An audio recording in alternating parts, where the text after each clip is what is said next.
Welcome to your Inspirational Astrology Horoscope for Friday, January 16th, 2015. I'm Astrologer David Palmer, the Leo King, here to illuminate the collective consciousness. Guess what? Today is my show Spiritual House Sessions on spiritualdancemusic.com. This is where I do a live show. You can watch me on video or audio, and I pull tarot cards to do the horoscope in the next 2 weeks and channel it all into a house music mix while you're in the chat room, while you're mixing it out. It's definitely an odd show, but it's one of my favorite things to do and channel the astrology. Watch it today at spiritualdancemusic.com, 1 p.m. Pacific, 4 p.m. Eastern.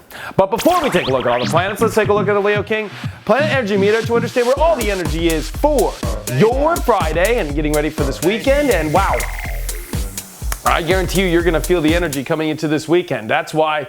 Where do you think I'm going to put the energy meter? I'm putting the energy meter at the extreme position. That's because today we have got the moon humping over Saturn in Sagittarius for the first time that Saturn has entered Sag for over 28 years. So this is us really feeling the work, really feeling the ability of, in my opinion, knowing where our beliefs are, knowing if we're expanding in the right areas or not. And this also has to do with decisions. This is also, making sure the perception is in the right place, and especially that the moon is going to square Neptune today, square Mars in Pisces.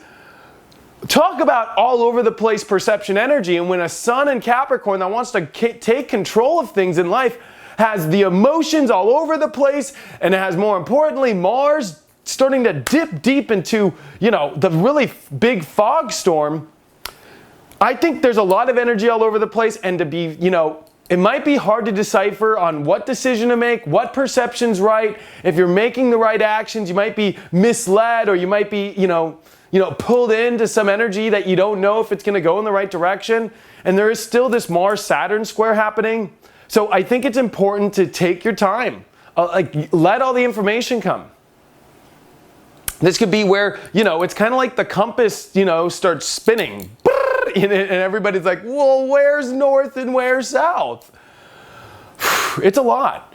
And especially as Mercury and Venus, which are coming off this big transition to the nodes, I think it's interesting to see that this is definitely a time where we're trying to really understand things, really wanting to know, what to build, what to grow off of, where to take certain directions, yet it's not easy. And that Mercury in Aquarius is trying to find all these different solutions on how to maybe understand or fix or come into some epiphany of how we can maybe figure out where things are going. And that Sun in Capricorn, like I said, just wants to, hold on and control things, but it's like, it can't happen today.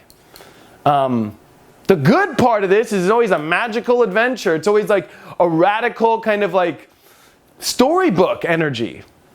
But it definitely takes reality out of the control reins. And it forces people to really kind of go down the water slide, have to figure things out that they didn't think it just takes people all over.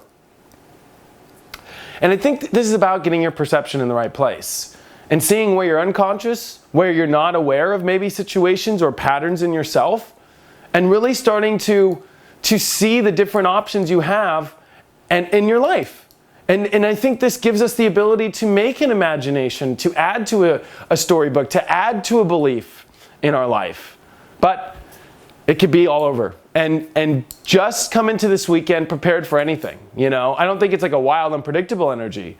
But I definitely feel that it's forcing us to really expand, see bigger, look at our beliefs, and really charge and find, the ability to face and identify what's going on deeper inside of ourselves that we might have not been exposed to yet, or subconscious or hidden stuff is coming out. And of course our dreams can express this, but I think there could be a lot of fun in this. So I don't want people to be scared like this is a bad energy or anything. It's extreme.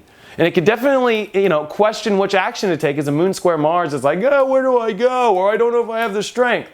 The positive in all this, though, is it could be a wild, weird, magical land that trolls and fairy dusts literally pop out. Check out my website, leoking.lookstack.com, to get all of your answers regarding your daily tarot, daily relationship reading, and of course, I do your sun sign horoscopes on there. You can subscribe at leoking.lookstack.com or on the Apple and Android store. Thank you so much for all your support, and I will see you tomorrow.